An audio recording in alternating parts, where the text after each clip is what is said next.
Hello everyone, thank you for joining us at our session today. My name's Anu and I'm just going to introduce myself very briefly and then hand over to my colleague Kirsten.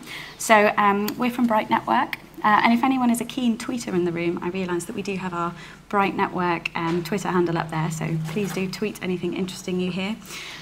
So a bit about me, I've worked for Bright Network now for 2 years, and prior to that I've worked in the diversity space for around 5 years, previously at Teach First, where I also taught in the classroom, so working with young students from incredibly diverse backgrounds and thinking about where they'll end up. So I'm going to hand over to Kirsten.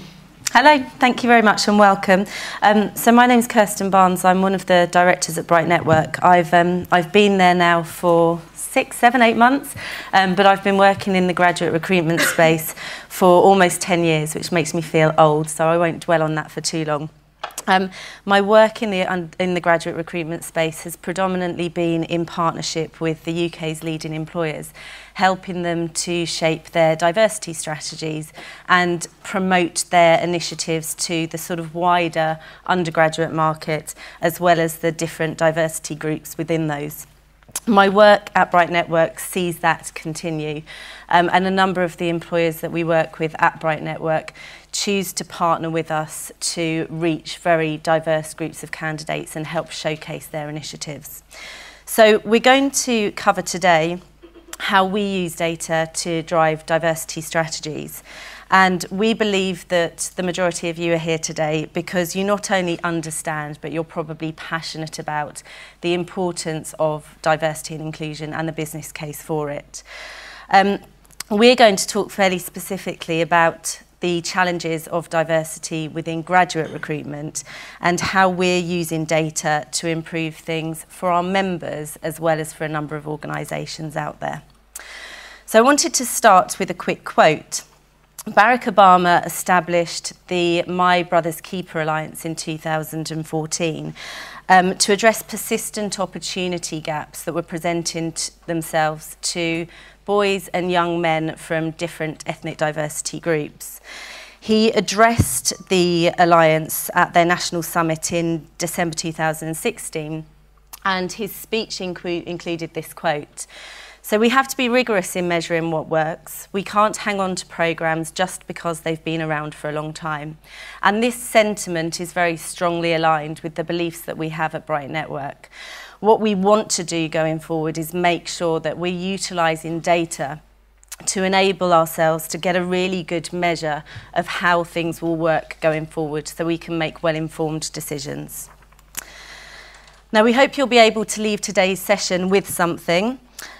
What we're going to talk through is some of the challenges that we've identified that exist in graduate recruitment when it comes to diversity. We're going to give you some insight into how we're using data and research from our diverse members to tackle some of these challenges. And we're going to share some ideas with you around how you can put in place some practical measures to help form your strategies going forward. What I want to do first and foremost is just play a short video to help you better understand who Bright Network is and what we do. We know you want to hire the best graduates for your business, and this comes with challenges. At Bright Network, we help you reach, engage and recruit the very brightest students through careful selection and powerful data. We're already trusted by hundreds of the world's most successful companies to help them find the best graduate and intern talent. We've curated a network of the most driven students and graduates. Every one of them is unique, and they all have the potential to make a real difference to your business. We also know that your needs are unique. You might be hiring for a large-scale program, or trying to meet hard-to-reach candidates, or just looking for 1 or 2 great graduates. So how does it work? Our members discover Bright Network online, on campus, and through word of mouth.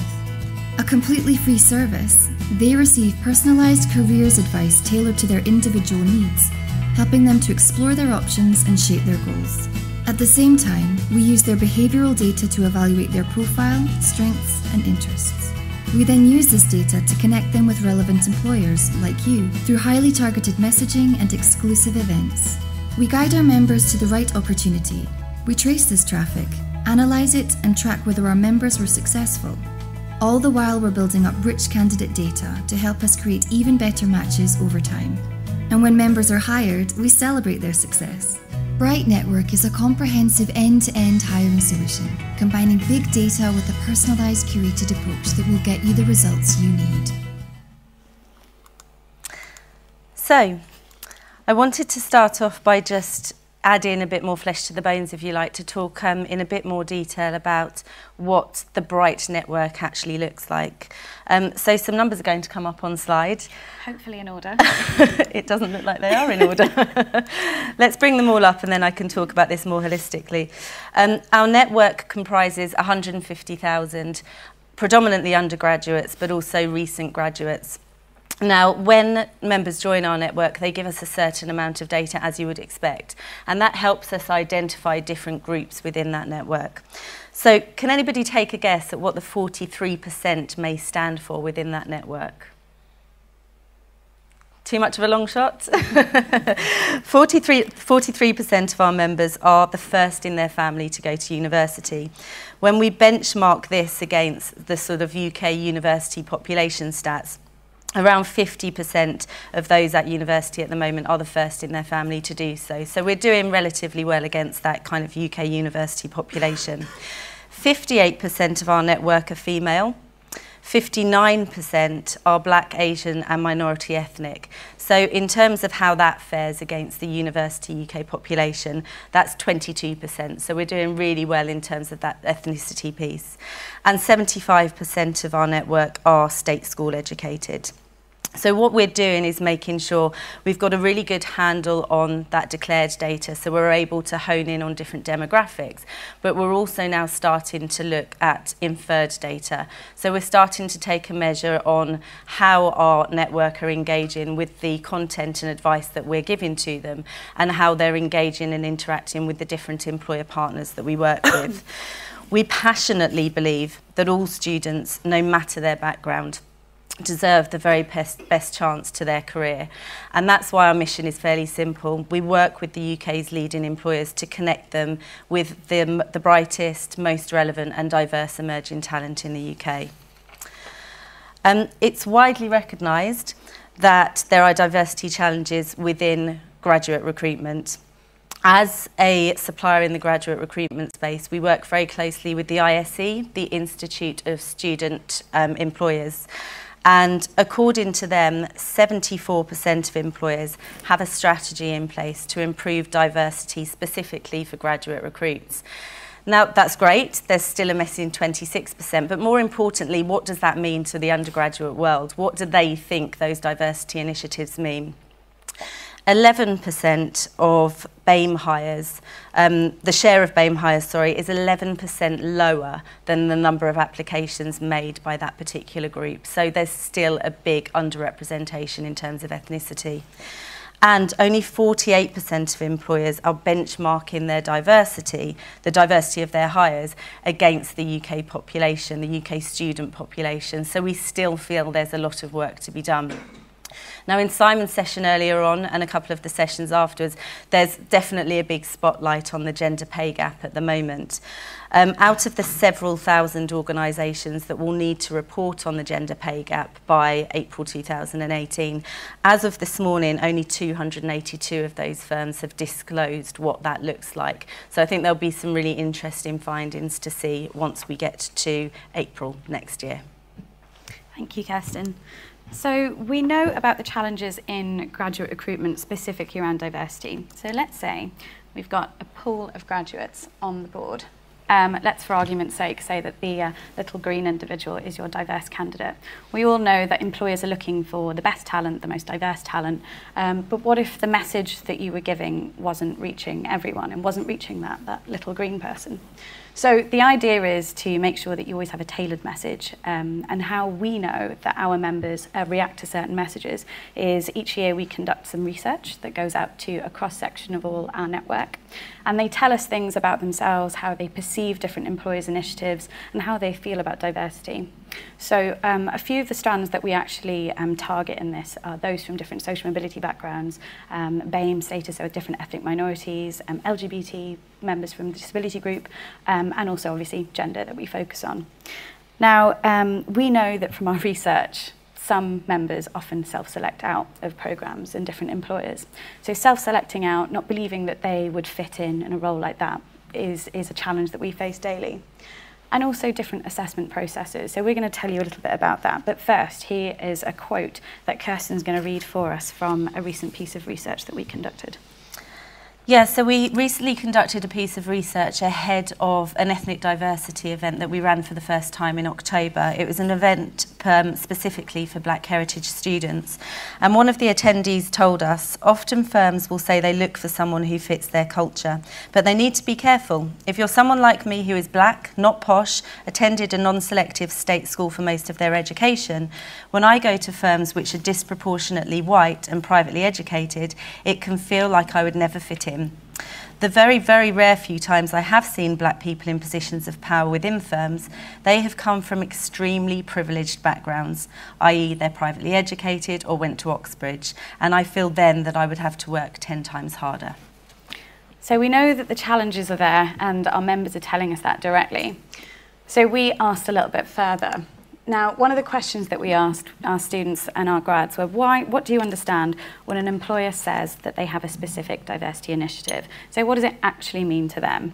So in this survey, 28% of our members believe that this means the firm has a diversity quota. So they actually believe that once a firm fills up a quota, they will stop actively looking for other diverse members. It's not a great way to be, not a great perception.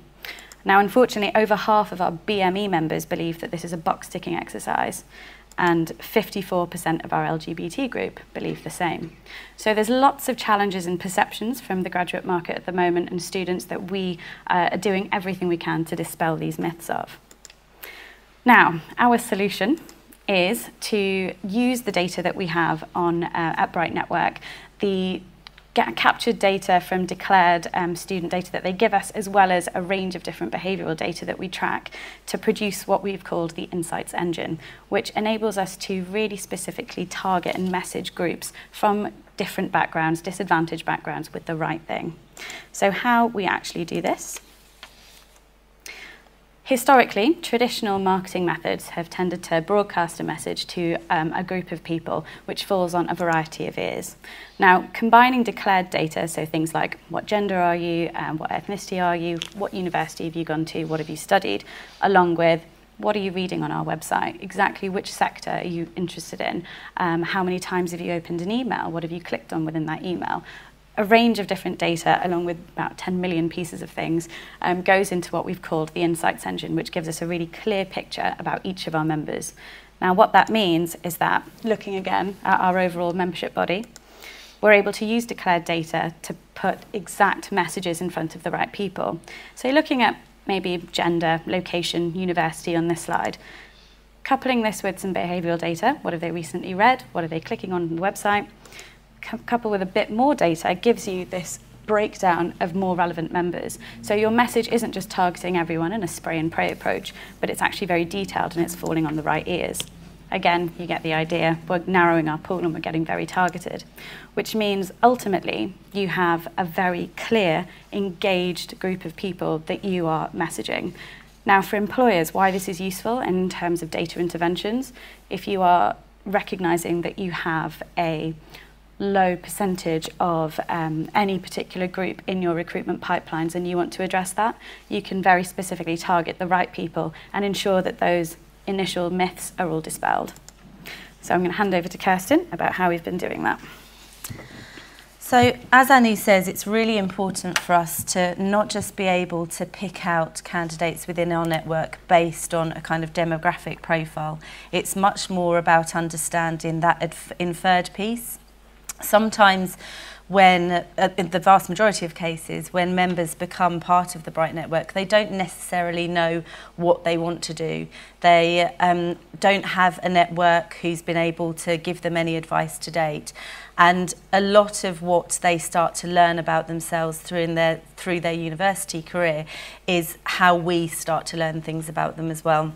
So via our website, they're consuming content. We also conduct an annual piece of research to better understand motivations, aspirations, perceptions of our network in its entirety, but then being able to break that down by different demographic splits. We think it's really important to address the challenges that exist for diverse candidates, as well as being able to position the diversity initiatives that are in place with the organisations that we work with. In March this year, we held our first Diversity and Inclusion Conference, and we brought along to that conference a range of different undergraduates from different diversity streams. We connected them with 25 employer partners, and those employer partners are all committed to diversity. They have different challenges in place, of course, but broadly speaking, they wanted to better connect with a variety of different streams that come under that diversity banner. Whilst it was great to bring everybody together in one place at this event, we absolutely recognise that each particular group within this diversity umbrella deserves their own treatment, and they have different challenges. So how we deal with that is focusing very specifically on those different groups and coming up with initiatives where we can empower those different diversity streams, giving them confidence to build their networks and essentially connecting employers with undergraduates. Now, I mentioned that we conduct an annual research project. From that, upsettingly, we found out and identified that Black heritage members perceived more often than other members there to be multiple barriers preventing them from successfully securing a role once they left university. Now, those barriers included a lack of network and contacts, the absence of role models in the organisations that they were thinking about applying to, but most worryingly, their ethnicity. So we wanted to do something to dispel these myths, and we work with a variety of employers who are absolutely committed to ethnic diversity. So we hosted an event to connect 6 leading organisations, each representing a different sector, and bringing them into contact with some really high-achieving, great potential Black heritage students. Some feedback that we got on the day, which was really positive, Annie will read out now. I didn't think an investment bank would be interested in me. I'm a black guy from Peckham and was surprised to find that as a high-achieving computer science student, there were far more career options open to me than the straightforward route to a technology company. So we absolutely recognise that ethnicity is a challenge for some organisations, and for others, gender remains a real challenge. So like I said, we work with a variety of different firms across a variety of different sectors. The gender focus is still very prominent in technology, finance, banking. And a leading technology firm approached us in August this year. They had a problem. They had successfully hired a large number of graduates for their 2017 intake, but they realised they needed more diversity within that number of hires. And they were specifically looking for female STEM students. Who isn't? So what they wanted us to do was to help them market some very particular opportunities at one of their regional offices and to raise their profile and increase the number of applications they were receiving from female STEM students. Now, August is a difficult time to market to undergraduates. We hope they'll be away on holiday somewhere enjoying themselves before the return to campus. However, we were able to identify through our insights engine, so that declared data and behavioural piece, who we could best engage with, based on their gender, based on the subjects they were studying, but also who was very engaged and hadn't yet secured a role. So we successfully deployed a marketing campaign which was highly prescriptive through targeted email communications as well as personalised consultative telephone calls. The end result was that this particular firm needed to make 10 hires, and they were able to do so as a result of this campaign. So that's what we're doing to help employers, but this is obviously two-way, and we need to do something to make sure that we are delivering the right solutions to our students, our members. So Chelsea joined us not knowing what she wanted to do, and she was worried that she didn't have a network in place who could give her the right advice to gaining access to companies going forward. She joined Bright Network, she tailored her profile, so she was giving us some of that declared data that I've referenced, and then she started interacting and looking at content on our website. From that, we were able to match her to different careers that we thought would be suitable. And we also identified her as being somebody who would be able to gain something from coming to some of our events. So she was invited to our Black Heritage Future Leaders event, as well as a female-focused event. In addition to that, she was able to build up her network with students and employers. And she also received regular, weekly commercial awareness advice from us to better help her prepare for applications in the future. She successfully secured a role with one of our partner firms, Ashurst. Now, that's a case study of one of our members, but again, each and every one of our members is very different. And Hawa's journey looked very different. She joined us knowing a bit more about what she wanted to do. So Hawa went to KCL. She joined Bright Network at the Freshers' Fair. She knew, studying pharmacology, that she wanted to pursue something in science, but she also had very strong skills in dealing with people. She attended her first Bright Network event when she was in her first year at university, and at that event she met one of the big four accountancy firms. In her second year, she went on to join that firm on their summer vacation scheme. And then after leaving the summer vacation scheme, through Bright Network, with one of the campaigns that we were running in collaboration with that firm, she applied for a role. Now, as she'd applied for the role with us, we were able to give her advice and mentor her through that application and selection process. And I'm delighted to say that she secured a role with Deloitte at the end of university. Thanks, Kirsten.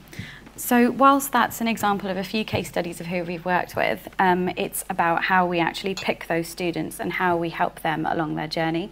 We know, for example, through our research, a lot of our women tend to make their applications a bit later. They have very different needs and different questions from other people. So hopefully, through the next few slides, you'll see different stages of the pipeline and how different interventions can be put into place. So, beginning at the start of the pipeline, again, we've got our lovely little green people at the bottom. Let's say, for example, these represent our diverse cohort. So at the start of the pipeline, if you are progressing people through to the application stage or the initial stages, and you are losing people, does that mean that you have initial problems with the attraction strategy? If that's the case, is it who you're targeting? Is it your marketing message? Is there anything that you can be doing to reach a wider audience? At the next stage, let's say it's a telephone interview or perhaps the next stage in a general pipeline, if you are still losing people of a diverse nature or specific groups where you're noticing people are dropping off along the way, then what else could this mean? The red flag here could be, do they have enough support or a tailored process that they can rely on? Can they call up if they have extra questions? Is there enough access within those specific areas? Moving on to the interview stage or the assessment centre, if you are still losing diverse candidates, I mean, one of the reasons that you could think about is unconscious bias. There's so many options out there in terms of training for unconscious bias, looking at your own practices, looking at different processes that you have in the assessment centre to make sure that it's a fair process for everyone. And then finally, if they get through assessment centre, then have you got a good context for those individuals? We've had examples of some of our members, let's give an example of a female member from an engineering background going to an AC where she was the only one there. Now, that might be fine for her, and she probably did incredibly well, but providing a really nice environment and a good context for all candidates at an assessment centre is crucial. And hopefully you then have your hires. I notice there's no little green people in this one, but if you've done everything right, hopefully there will be. So that's an example of the different areas and interventions that you can put in place. We know, as Kirsten mentioned earlier, that everything is very unique to an employer and your challenges in recruitment. So if there's anything that we can do or help or share with you, then we'd be delighted to take some questions. Thank you. If you have any specific questions, please feel free. This slide does allude to the fact that we would very much welcome the opportunity to talk with everybody here, we recognise the fact that all of you will have different diversity challenges depending on where you're working and what your role is. And there are definitely different ways in which we can help you.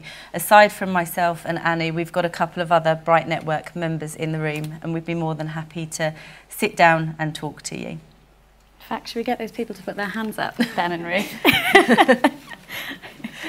Yes.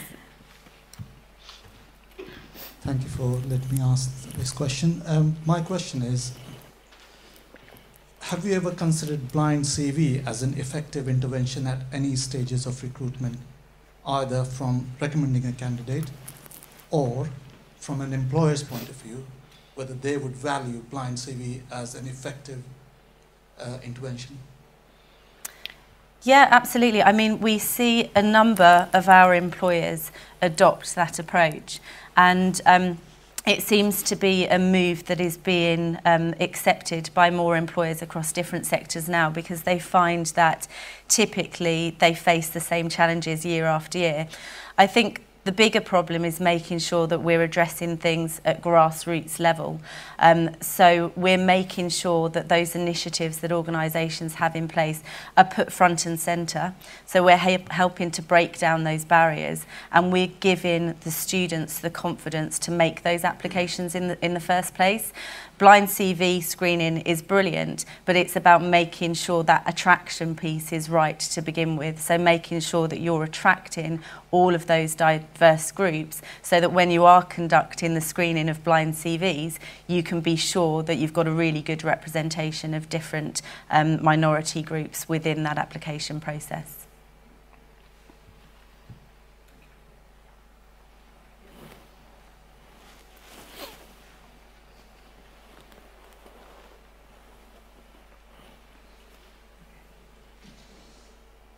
Hi, thank you. That was found that very fascinating conversation. I work at a business school, and one of my research interests is the extent to which we discuss this kind of stuff in the classroom, and the evidence suggests we don't discuss it enough. So I was curious what your views are about how universities, I'm in the business school, but any faculty in a university, what can universities do better to work with you or work with students in preparing them for the world of work? I know this has been a discussion for a long time, but I'm interested in your views on this.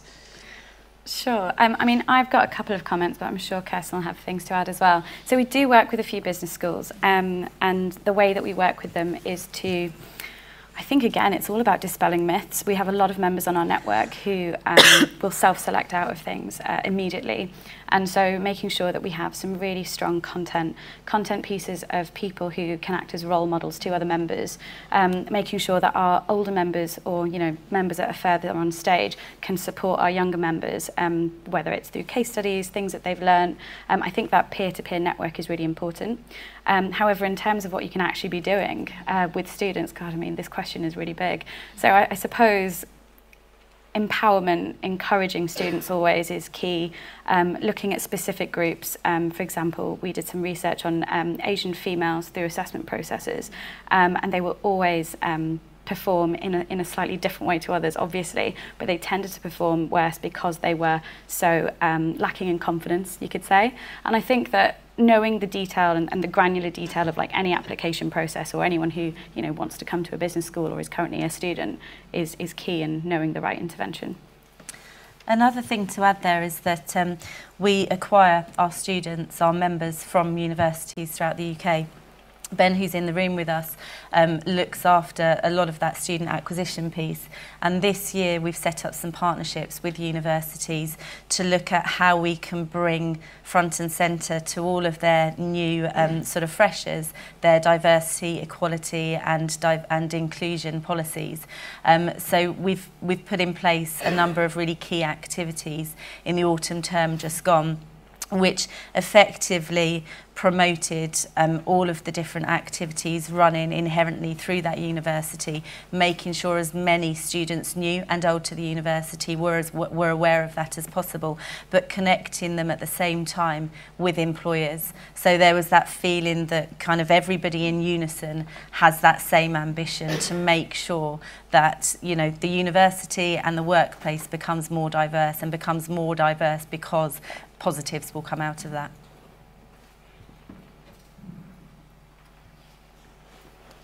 You mentioned unconscious bias training. Has Bright Network done any research that shows a shift in behaviour as a result of unconscious bias training? So I think at the moment we haven't got like clear data on specific shifts because of the training, but that's definitely a really good point. And you know, we'll flag that with Ruth sat right over there. But yeah, I think that's a really good like area to explore in terms of what's actually happened as a result of. I think a lot of the work that we do with employers is informing on what hopefully will shape their diversity strategies going forward for the better. We unfortunately lose a bit of control over those application and selection processes that are in place. We are not the end person conducting those interviews, as an example, so we can't sit there and say that no unconscious bias is being displayed, because that would be making a very broad assumption about some of the employers that we don't have that much access to. We're hearing good things. We hear positive feedback from the undergraduate world at the moment, and every year, I mentioned earlier, we conduct a piece of research, so we're broadly understanding a lot more year on year from the undergraduate market about how they view the different initiatives that are in place within the workplace, and we can see that filtering through as a positive, and we're hoping that will continue to improve.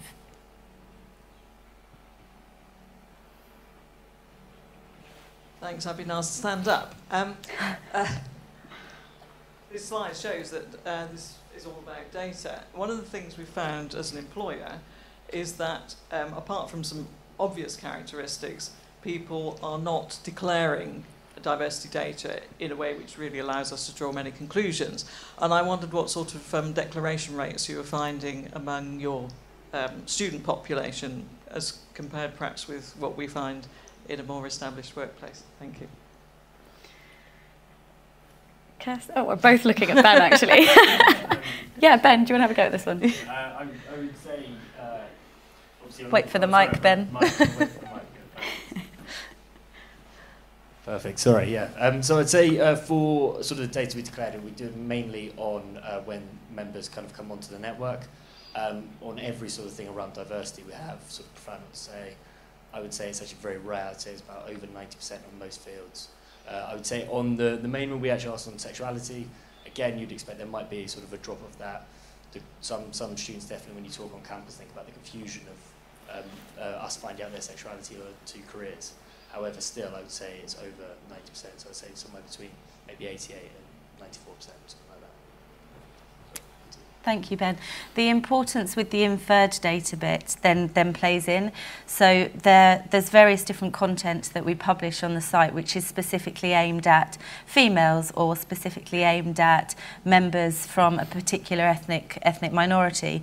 And if we're capturing the data of those members who are going on and consuming that content, we can start to make some assumptions. Now, we wouldn't make that assumption based on somebody visiting just one page. We would look at their journey and their interactions with content over a period of time and then start to build up that case.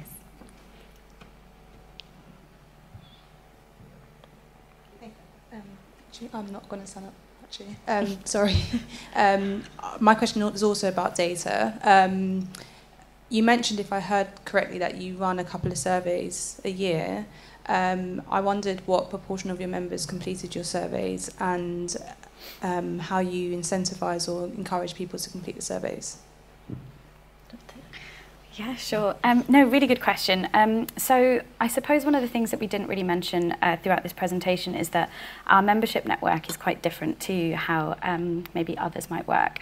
We are incredibly lucky that our members are very engaged, and there's a range of different things that we do to build that trust. Actually, again, Ben is a wonderful man and he does all of this. So We don't spam them with like regular content.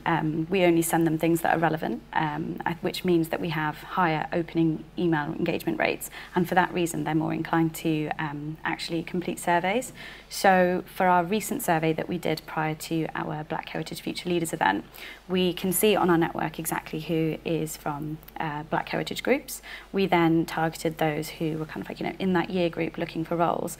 And within that portion, we had some really, really strong results. So normally, I don't want to say this, but I think normally it's around a 5% average of when people like send out surveys. But at Bright Network, we're quite lucky; it's a lot higher.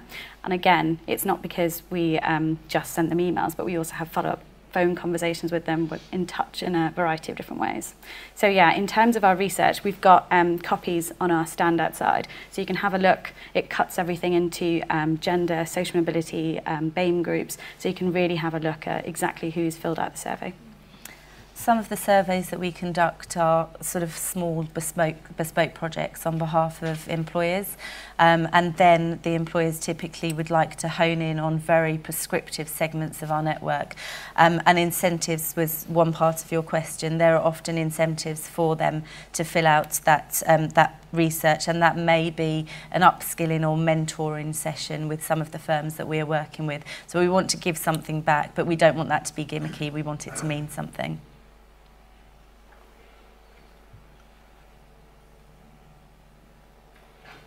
You mentioned that some of your students see diversity strategies as being box ticking or, you know, quotas. Does that affect how they apply and what they apply to? What sort of language or initiatives do they respond to better in this area? Yeah, definitely. So, you know, this is all bred out of the fact that we have identified that a big barrier to stop different groups from making an application is because they feel like they're being targeted or they're being communicated with by an employer just because they fit into a certain diversity stream. We've got fairly uniquely a big membership services team. So the job of that team is to build up a relationship with as many of our members as possible and really understand firsthand from them what those barriers are. And then working as closely as possible with the employers that we partner with, building up that very intrinsic understanding of, you know, what diversity does mean to them. Does it matter to them, or is it just a box-ticking exercise? I'm pleased to say that I feel confident the majority of firms we're working with are very passionate about this. And then we can play that back. We can convey that message to our network in a way where it's coming from a different perspective. So it's not coming directly from that employer. It's coming from our knowledge and the confidence that we have. And I think that gentle encouragement and that mentoring part of our service that we deliver to our members is now encouraging more applications. So we've, you know, we've executed a campaign for a particular firm for a number of years to really increase the number of female applications that they see in their pipeline. They identified several years ago that they just didn't have the same number of female applications, and that when females did apply, they were just as likely to convert through the application process, but they were hiring on a rolling basis and all of the applications were coming in from males and therefore being filled by males. So by the time a female made an application, sorry, there are no spaces left. So they wanted to do something to address that, and that was a collaboration with us. So, you know, a big consultative project where we went in to understand as much as possible about why it was an attractive environment for females, what it was that was holding females back from making that application in the first place, and then getting that messaging right. So messaging right on behalf of the employer, but also the messaging that we were going out to females with. And that's been really successful. It's a campaign that we've run for a number of years now.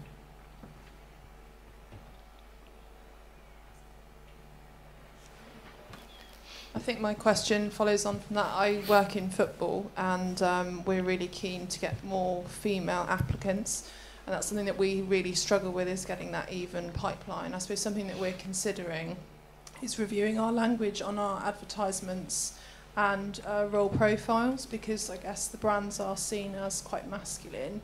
Is that something you perceive as being an effective starting point for getting more gender parity within applicants? I was just going to say one thing actually before you go and do that. because we've got this engaged group of people who are regularly kind of wanting to feed back, you could always do like a cross-section, just test out some messaging. We do that regularly in terms of, you know, what does sit better with this group versus this group. So it's quite a nice way of just as a starting point, what will work best, so you have a few options. But yeah, I think that sounds like quite a sensible way to start things in terms of addressing the language. Just on the point previously though, I suppose it's how you use your case studies and role models and how you showcase why it is really attractive proposition to females as well. I'm sure that you do all of this already, but just making that very visible sometimes makes the biggest impact. And when we were talking earlier about the Black Heritage event that we run and that problem amongst Black Heritage members not seeing role models from their background kind of in role, it's making sure that any females within your business that you do have, you use as role models, but also making it very clear that this is an initiative that matters to the men within the business as well. They want to feel like they will be included by everybody within the organisation once they join, not just those who fit the same gender profile as them. So I don't think we've got time for any more questions, unfortunately, but we've really enjoyed speaking to all of you today, and hopefully you've got some takeaways from the information that we ran through. As per the last slide, if any of you want to pick up and have a conversation with us after this session, we'd really love to meet you a bit more personally and have some more detailed conversations. But thank you very much for listening. Thank you.